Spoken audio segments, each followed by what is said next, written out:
Hola, buenas tardes. Buenas tardes, profe.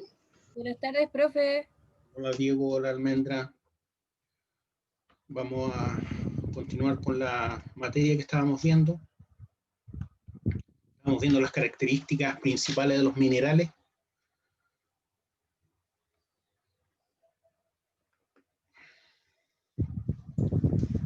Estábamos viendo las propiedades ópticas, la última clase, si no me equivoco. Entonces, las propiedades ópticas de los minerales son muy distintas. Hay algunos minerales que son opacos. Dentro de los minerales opacos hay algunos que tienen brillo metálico, otro brillo diamantino, otro brillo terroso. Dentro de la diafanidad, podemos decir que hay minerales que son transparentes, otros son translúcidos. Los transparentes son los que permiten el paso de la luz sin mayores imperfecciones. Por lo tanto, uno puede leer a través de un mineral transparente si es que pone algo debajo de él. En cambio, un mineral translúcido solamente deja pasar la luz, pero no de forma coherente. Entonces, dentro de las propiedades ópticas, podemos decir que dependen de la manera como la luz se refleja o refracta en los minerales. Cómo se refleja o refracta en los minerales. Y esto va a estar de acuerdo, obviamente, con la estructura y la composición de esto. La diafanidad tiene que ver con cómo se refracta la luz. Si la luz se refracta coherentemente, el mineral será transparente como el diamante, ¿cierto? O el espato de Islandia. Si lo hace de manera incoherente, será translúcido entonces, como la baritina, ¿ya? Entonces, a la izquierda arriba tenemos un diamante, al medio tenemos la baritina, que sería translúcida. Pero si la luz se refleja o es absorbida, decimos que es un mineral opaco, ¿cierto? Como la galena, ¿ya? La galena entonces lo que hace es reflejar un brillo metálico, ¿cierto? De color plomizo. Por lo tanto, la materia con que está hecha la galena absorbe toda la luz menos esa gama de color. ¿Qué es lo que es el brillo? Es cómo se refleja la luz en un mineral. Es el grado de reflexión que experimenta la luz en los cuerpos opacos. Si la reflexión es coherente, la superficie de rebote es pulida, ¿ya? Como en el caso de un metal. El brillo será máximo en el brillo metálico, ¿ya? Entonces hablamos de que la pirita, por ejemplo, tiene brillo metálico. La pirita tiene brillo metálico. Si la reflexión es incoherente, la superficie de rebote es rugosa, ¿ya? Entonces los rayos se refractan para distintos lados. Entonces no tienen brillo metálico, sino un brillo mate o brillo terroso también se llama, brillo mate o brillo terroso.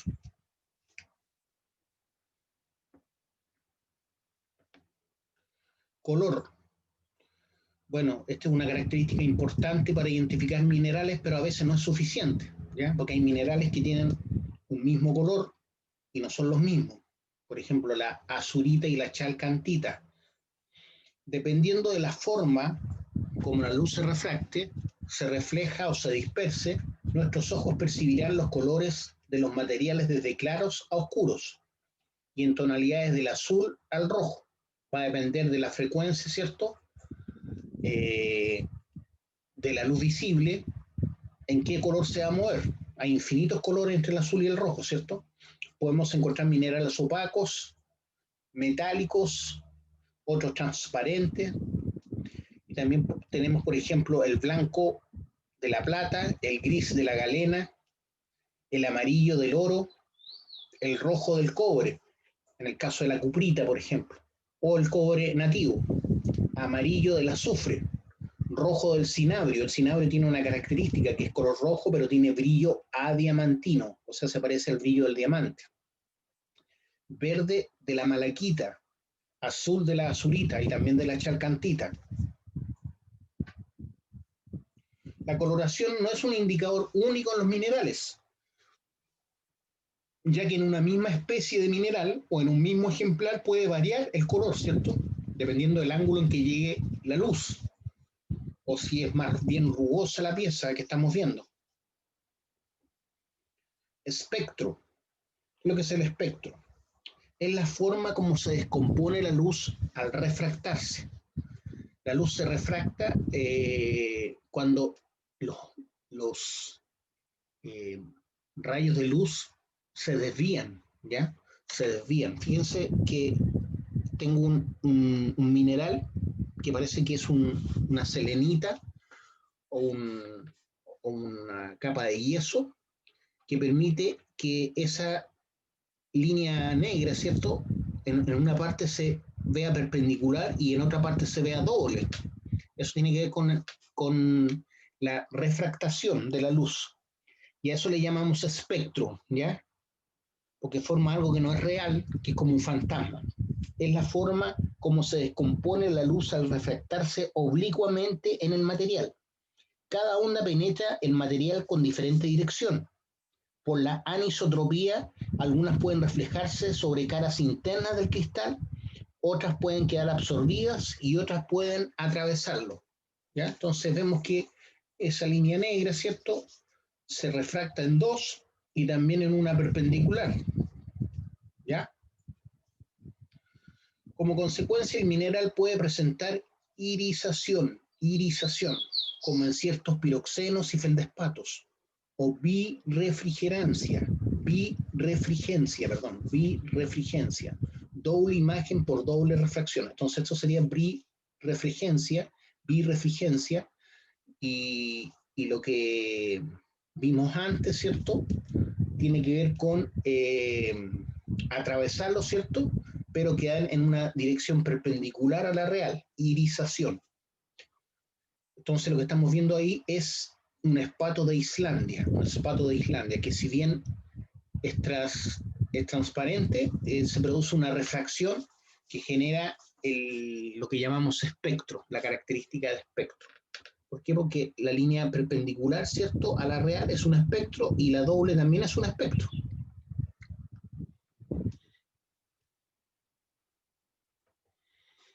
La raya o la huella. Esto tiene que ver con la dureza también, ¿ya? La dureza de los minerales. Siempre el mineral más duro va a rayar el mineral más blando, ¿ya? Lo que les decía, ¿cierto? Si yo tengo un trozo de cuarzo y lo paso sobre un vidrio, el trozo de cuarzo va a rayar el vidrio y esa raya va a ser de un color característico. A eso se le llama raya o huella. Lo mismo, si un trozo de vidrio lo paso por una superficie metálica, por ejemplo, un latón, el vidrio va a rayar ese latón y va a dejar una raya de un color característico. A eso se refiere. Entonces la raya o huella es el color del polvo resultante de frotar o triturar una muestra sobre la superficie de un objeto de porcelana áspera, blanca. ¿Por qué? Porque la porcelana áspera blanca es más dura en este caso que el hierro oligisto que tienen en la mano ahí. Entonces, el color del polvo resultante de frotar o triturar una muestra sobre la superficie de un objeto de porcelana áspera blanca, que tiene una dureza alrededor de 7. Es muy duro, sin hacer mucha presión. Se supone que cuando uno raya algo, no se tiene que cargar lo que estoy pasando por la superficie de otra cosa. Porque si lo cargo, ya no estoy hablando de, no estoy probando la dureza, sino estoy probando el esfuerzo a la flexión, por ejemplo, el esfuerzo a la flexión, y si algo muy duro se va a quebrar, ¿ya? Entonces ahí ya no estoy hablando de la raya, tampoco estoy probando la dureza. Entonces cuando yo paso algo, tengo que pasarlo sin mayor presión. Ordinariamente el color de la raya es más claro que el del mineral, ¿ya? Entonces ahí tenemos una raya, ¿cierto?, del hierro ligisto que es más bien rojiza, si se dan cuenta. Y es natural porque la hematita, por ejemplo, es de color roja, que es un óxido de hierro. Y muchas veces de distinto color incluso. El hierro ligisto claramente tiene brillo metálico, tiene un color más bien casi azulado y tiene una raya roja. Así el hierro ligisto, que es negro, de raya roja, por ejemplo, tiene totalmente la raya distinto a su color. El hierro ligisto entonces es negro y de raya roja. Entonces, la raya nos permite identificar qué mineral es, porque si fuera otro mineral no sería de raya roja. La pirita de hierro, ¿cierto? La pirita de hierro produce una raya negra. La pirita de hierro, que es amarilla, ¿cierto? También se le conoce como fool's gold o oro de los tontos, produce una raya negra. Y como les decía, el hierro ligisto, que es un óxido de hierro también, tiene una raya roja, siendo que el mineral es negro. Ahí hay un ejemplo de una magnetita. Ahora vamos a ver una propiedad que se llama propiedades electromagnéticas. Se relaciona con la manera como responden los minerales a las fuerzas eléctricas o magnéticas. Cómo responden los minerales a las fuerzas eléctricas o magnéticas. Tenemos, por ejemplo, la conductividad eléctrica. En general, los metales tienen excelente conductividad eléctrica, ¿ya? Porque los electrones tienen varios electrones en los últimos niveles, ¿cierto?, de sus átomos que permiten saltar de un átomo a otro. Entonces, los minerales con enlaces puramente metálicos, como los metales nativos, ¿ya?, como el cobre, como el oro, son excelentes conductores eléctricos.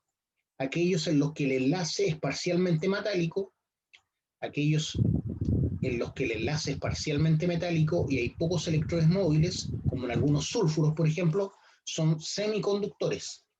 Las cerámicas, por el contrario, están compuestos por silicatos, y los silicatos en sí son malos conductores, ¿ya? Por su estructura interna, son minerales iónicos o de enlace covalente, incluso el diamante, ¿ya?, es un mal conductor eléctrico.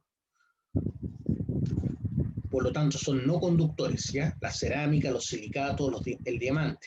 La sal no conduce la electricidad porque está compuesta de iones y los iones son fijos. Solo vibran, pero no se desplazan. Entonces, las sales solas, obviamente no diluidas en agua, no son conductores eléctricos, ¿ya? ¿Qué es lo que es la piroelectricidad?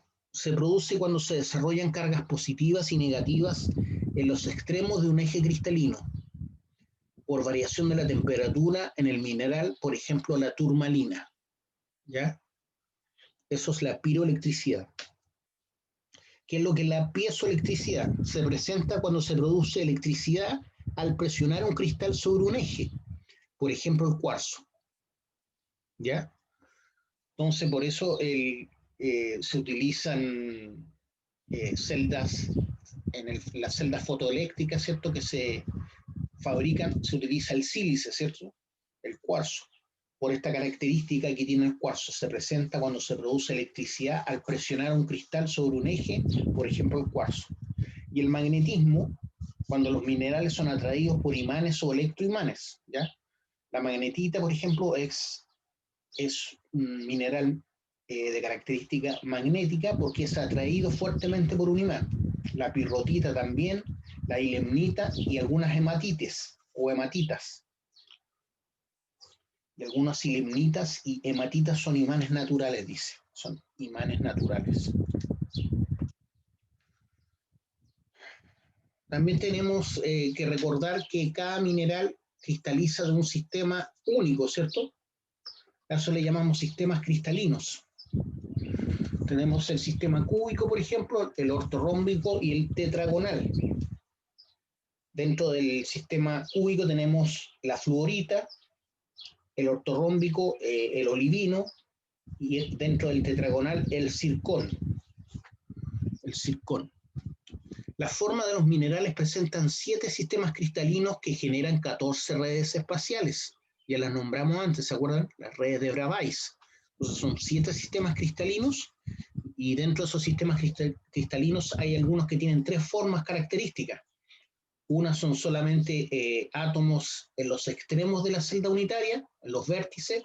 Otras tienen átomos o iones en las caras paralelas, y incluso hay unos que tienen un átomo no solo en las caras, sino también en el interior de la celda unitaria, en el centro, ¿ya? Por eso hablamos de 14 redes espaciales o las 14 redes de Bravais. 7 con la geometría de las esquinas y 7 de repetición, tomando lugares interiores del cristal, ¿ya? Eso se refiere a los átomos o iones que se ubican en el centro de las caras o en el centro de la celda unitaria. Algunos minerales pueden presentar estrías o bandas o maclas, formas de empotramiento de un cristal con otro, propias de cada especie. Los sistemas cristalinos son las células elementales o celdas unitarias posibles en los cristales, ¿se acuerdan? Entonces una célula elemental o una celda unitaria es la unidad básica de todo mineral. Todos los minerales tienen una forma tridimensional básica. Eso es lo que llamamos celda unitaria o celda elemental. Entonces los sistemas cristalinos son las celdas elementales o celdas unitarias posibles de los cristales. Pueden darse 32 clases y por la disposición de ángulos y ejes, 230 grupos espaciales. Para las formaciones siguientes A, B, C y D definirán los ángulos, ¿ya? A, B, C y D definirán los ángulos. Y A minúscula, B minúscula, C y D minúscula, los ejes de los cristales. Entonces, en el sistema cúbico o isométrico también llamado, forma de dado, ¿ya? Tenemos que A es igual a B y es igual a C. Y son todos de 90 grados los ángulos. Y los lados A, B y C son iguales. Entonces, eso es la característica del sistema cúbico o isométrico. En la simetría tenemos 4 ejes ternarios. Ya vimos lo que era la simetría. Ejemplo, la halita. La halita es como cristaliza la sal común y es el nombre, ¿cierto?, del mineral. Como químicamente hablando, hablamos de cloruro de sodio, pero desde el punto de vista mineralógico, hablamos de la halita. Halita. La pirita, ¿cierto?, es un sulfuro de hierro, pero desde el punto de vista mineralógico hablamos de pirita. La fluorita y el oro nativo, entonces son ejemplos de el sistema cúbico o isométrico. El oro nativo también pertenece al sistema cúbico. Ortorrómbico. El sistema ortorrómbico es de base rectangular y altura perpendicular a la base, en donde tengo que el ángulo A es igual al ángulo B y es igual al ángulo C. Entonces todos los ángulos internos son de 90 grados. Y tengo que los lados en el sistema ortorrómbico son todos distintos. A es distinto a B y B es distinto a C. Con 3 ejes de sistemas binarios. 3 ejes de sistemas binarios. Ejemplos, tenemos el olivino, la aragonita, el vitriolo de níquel y la marcasita. Esos son ejemplos del sistema ortorrómbico. También tenemos el sistema tetragonal. La base es un cuadrado y la altura es perpendicular a la base. En donde tengo que el ángulo A es igual al ángulo B y es igual al ángulo C. Y todos miden 90 grados. Y tengo que dos lados son iguales. A es igual a B, pero el lado C es distinto a A y a B. Tienen un eje tetragonal en la simetría, con un eje tetragonal en la simetría. Ejemplos del sistema cristalino tetragonal son los minerales zircón, la calcopirita, el rutilo y la pirolucita. Entonces el zircón es lo que llamamos, que algunos se utilizan como piedras semipreciosas, como el zirconio, ¿cierto? El zircón, la calcopirita, el rutilo y la pirolucita. Entonces sistema tetragonal. También tenemos el sistema romboédrico, el hexagonal y el monoclínico.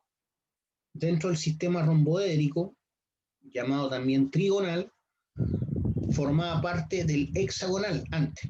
Originalmente formaba parte del hexagonal. Ahora se sabe que es otro sistema que es el sistema trigonal o romboédrico, en donde tengo que los ángulos A, B y C, que son los ángulos internos de la celda unitaria, son distintos de 90 grados, y los lados A, B y C son iguales.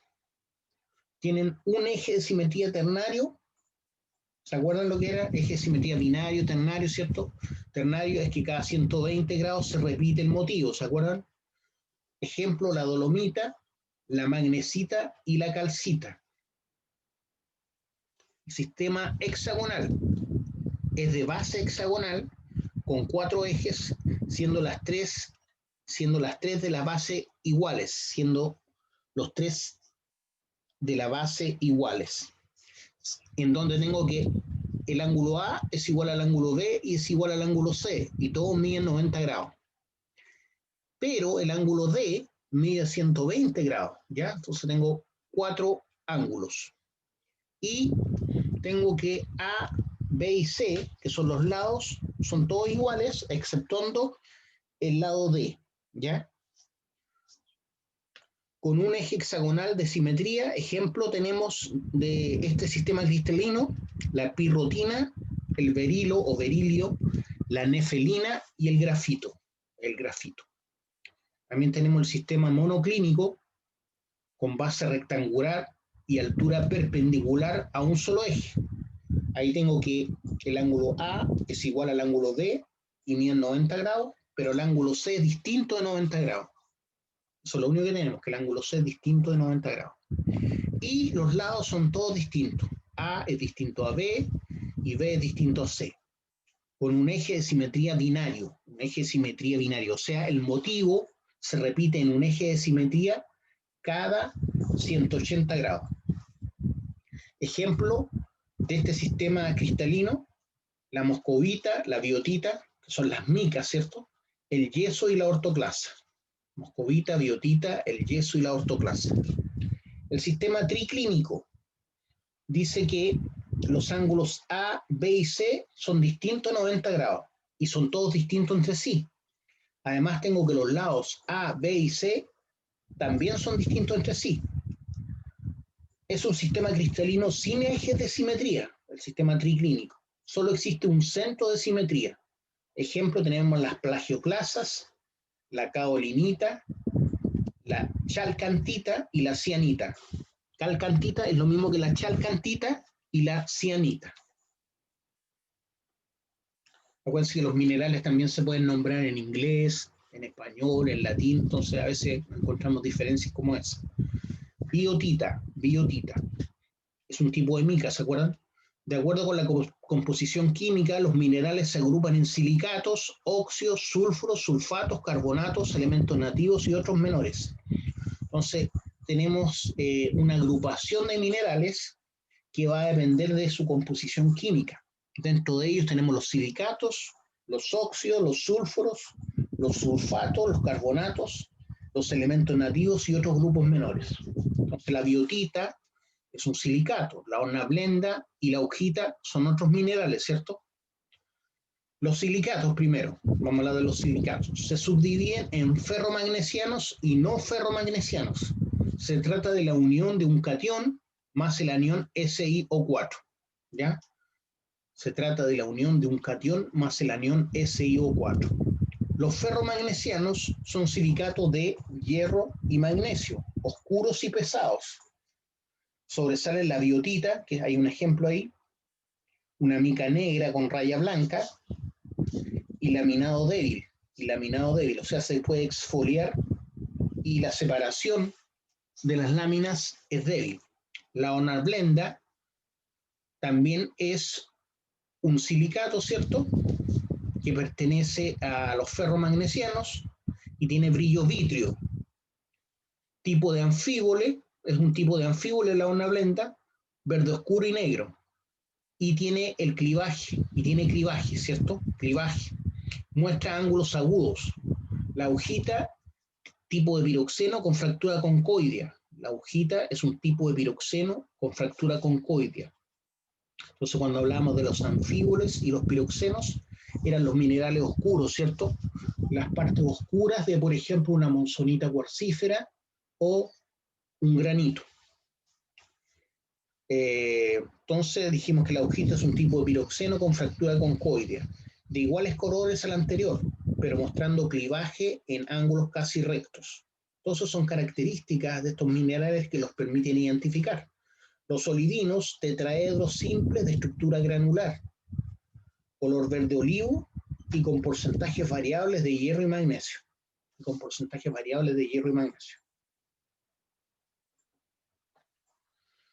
Los silicatos no ferromagnesianos es por la ausencia de hierro y magnesio. Son claros y menos densos. ¿Ya? El hierro y el magnesio en general son elementos o átomos pesados, ¿cierto? Son colores, son claros. Acuérdense que el hierro y el magnesio son metales opacos, por lo tanto, los no ferromagnesianos, por la ausencia de hierro y magnesio, son claros y menos densos, o sea, menos pesados y más claros. Entre ellos se incluyen el cuarzo, SiO2, ¿cierto? La moscovita y los feldespatos. Dentro de los feldespatos se encuentran las plagioclasas, acuérdense, que vendría siendo el feldespato sódico, una serie isomorfa que va desde la anortita, el feldespato cálcico, hasta la albita y el feldespato sódico. Entonces la plagioclasa es un feldespato sódico.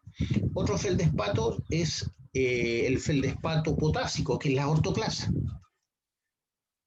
Entonces, otro feldespato es la ortoclasa, o ortosa también llamada, un feldespato potásico, monoclínico y de color rosado. Entonces, el color rosado es el que le da el color característico, ¿cierto?, al granito, gracias a la ortoclasa que contiene. También puede ser blanco o gris, pero en general es de color rosado. Plagioclasa significa que el mineral rompe oblicuamente. Plagioclasa significa que el mineral rompe oblicuamente. Y ortoclasa, que rompe en ángulo recto. Por eso viene de orto, que 90 grados, ¿cierto? Ortoclasa. El cuarzo es un tetraedro de silicio oxigenado. El cuarzo es un tetraedro de silicio oxigenado, pero químicamente es SiO2. Es duro e incoloro el cuarzo, o blanco grisáceo. Cuando toma color toma otro nombre porque contiene impurezas como la amatista, ¿cierto? Como el jaspe, como la ágata y el ónix, que también son variedades de cuarzo. Entre sus variedades cristalinas se encuentran el cristal de roca, que es SiO2 simplemente, que es el que tengo acá arriba, ¿ya? Que es preciosa esa muestra. La amatista, que es color lila, ¿cierto? El jaspe, la ágata y el ónix. Entonces son variantes de cuarzo, de acuerdo a las impurezas que pueda contener. También tenemos los óxidos, ¿ya? Como los óxidos de cobre. Son la unión de un elemento con el oxígeno. En general los metales son fácilmente oxidables, ¿cierto? Se caracterizan por ser menos duros que los silicatos, pero menos pesados que los sulfuros. En este grupo se encuentran las principales menas, ¿ya? Petas de un metal económicamente explotable, eso es una mena. Por ejemplo, la mena de hierro, como la magnetita, es un óxido. La mena del magnesio, del estaño, del cromo y del aluminio. Los prototipos son casiterita, corindón, cromita, hematita, magnetita, pirolucita y cromita. ¿Ya? Esos son algunos ejemplos de óxidos metálicos, ¿ya? Casiterita, corindón, cromita, hematita, magnetita, pirolucita y cromita. La pirolucita, si no me equivoco, es un óxido de manganeso. Los sulfuros, unión de un elemento con azufre. Entonces los sulfuros son en general más pesados que los óxidos. Y es lógico, ¿cierto? Porque los óxidos contienen un gas y los gases generalmente son menos pesados, ¿cierto? Y los sulfuros contienen azufre. El azufre es más pesado que el oxígeno. Los sulfuros, entonces, unión de un elemento con azufre, se encuentran ahí las menas comercialmente más importantes, ¿ya? Las menas de hierro, por ejemplo, las menas de plata, cobre, mercurio, zinc y plomo. En todo caso, las menas de hierro, como eh, eh, generalmente no son las más explotables, o trabajable. En general la mena de hierro más explotable es un óxido, que es la magnetita, ¿ya? Pero en general en otros elementos, como en el caso de la plata, el cobre, el mercurio, el zinc y el plomo, sí son importantes como menas de estos metales. Sus prototipos son la pirita, que no es mena de hierro, ojo. La pirita se considera, de hecho, estéril. Es un problema generalmente, por ejemplo, la flotación de los sulfuros de cobre, hay mucha pirita, tenemos que decantarla. La galena sí, es una mena de plomo, la esfalerita, la calcosita, la marcasita y el cinabrio. Y el cinabrio es una mena, es la mena de mercurio, que es un sulfuro de mercurio. Miren qué hermoso el cinabrio, parece una especie de rubí, tiene brillo adiamantino justamente por esa forma que tiene. Ahí tenemos una esfalerita, una pirolucita y un corindón.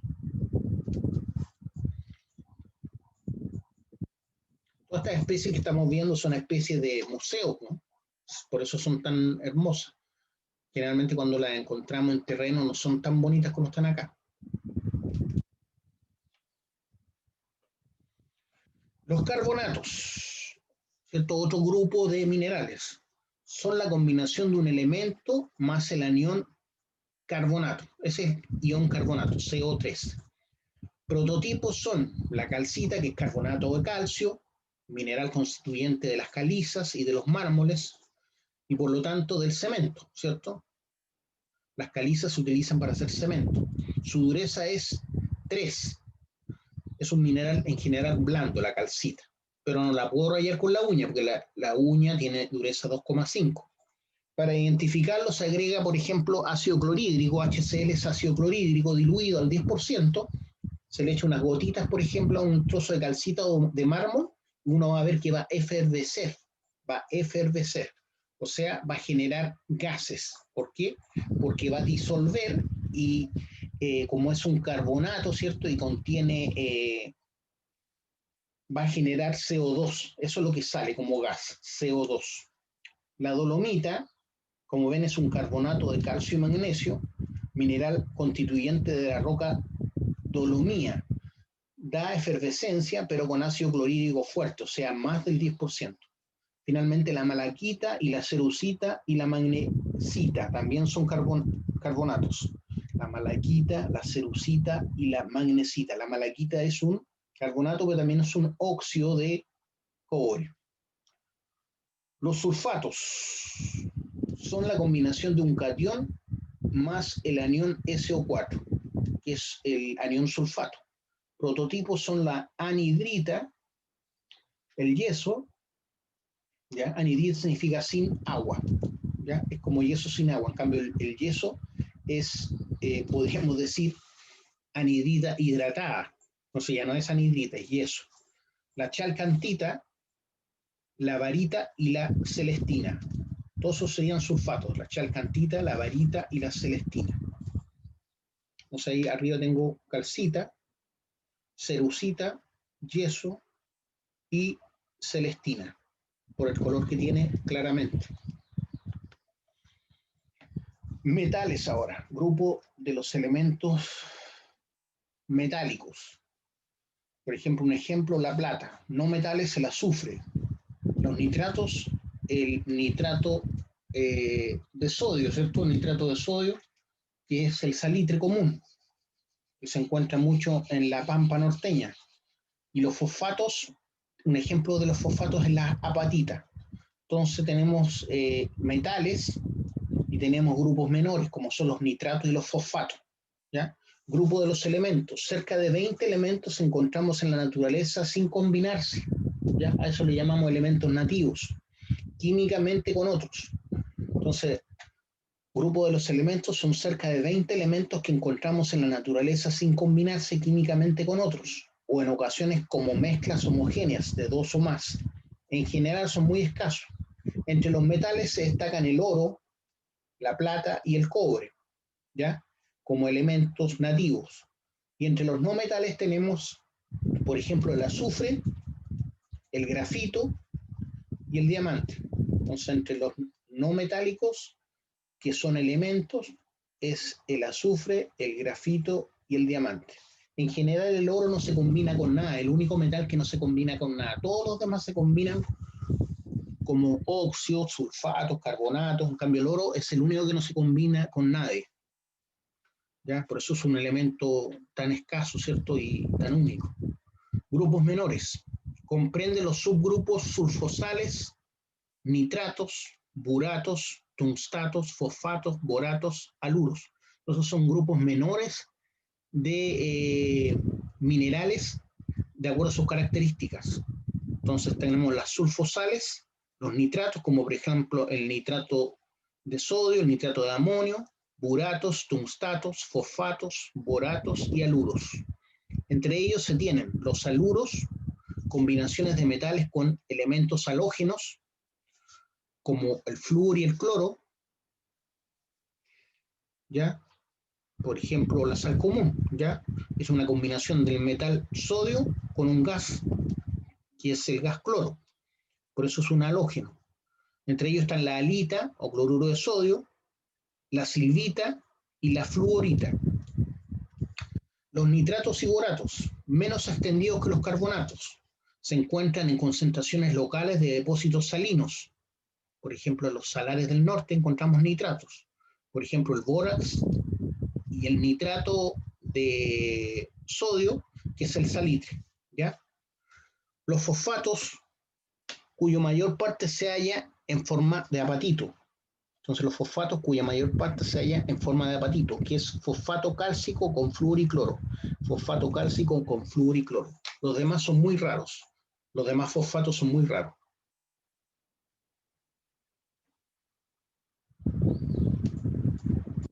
Participación e importancia de los minerales. Principales minerales de la corteza terrestre. Ya sabemos que los principales minerales de la corteza terrestre, ¿cierto?, son todos los que tienen oxígeno y todos los que tienen sílice. Por lo tanto, ahí agrupamos los silicatos y los óxidos. Y los feldespatos son justamente silicatos. Entonces, eso es lo que más encontramos en la corteza terrestre. Silicatos, dentro de los cuales están los feldespatos, y óxidos. Los silicatos más los óxidos constituyen el 75% de la corteza terrestre. Los feldespatos de sodio, calcio y potasio, el 60%, principalmente las plagioclasas, 45%, ya que son los constituyentes primarios de las rocas ígneas, los feldespatos, ¿ya? Ahí tenemos imágenes, ¿cierto?, para identificar estos elementos. Cuando les subo el PDF van a poder ir acercando las imágenes para poder verlas de mejor manera.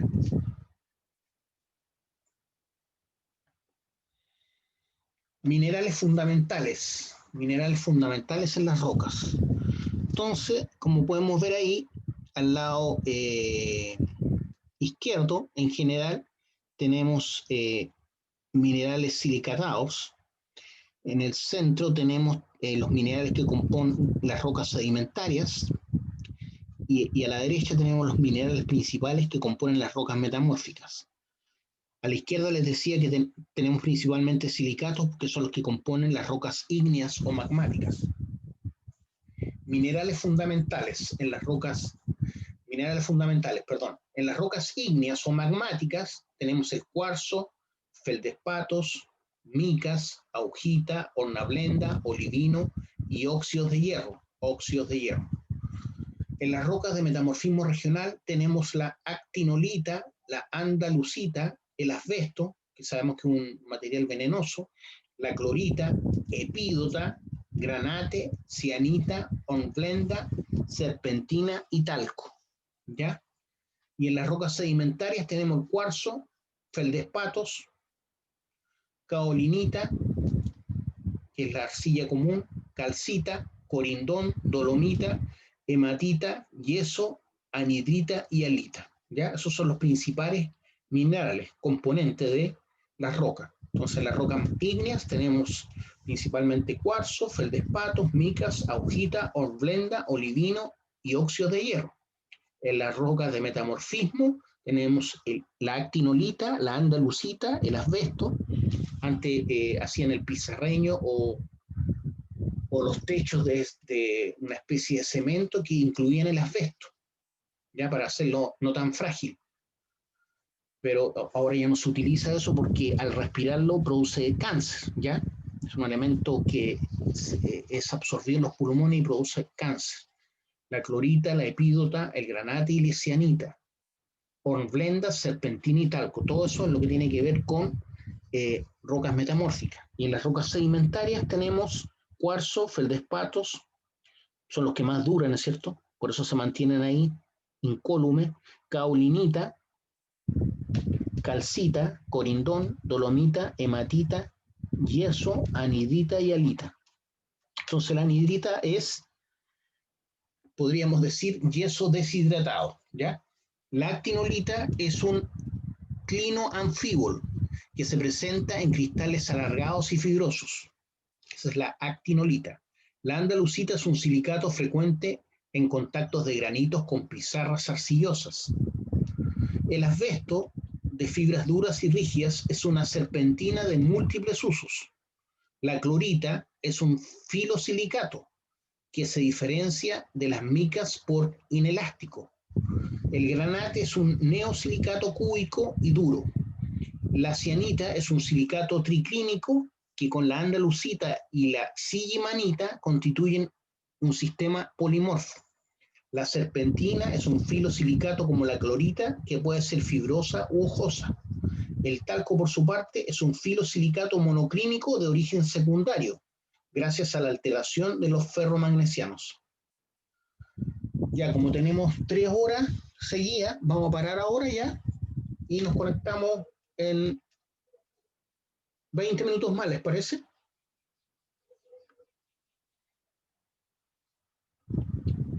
Hola, nos conectamos en 20 minutos más. Sí, profe. Ya, chiquillos, nos vemos en el mismo link.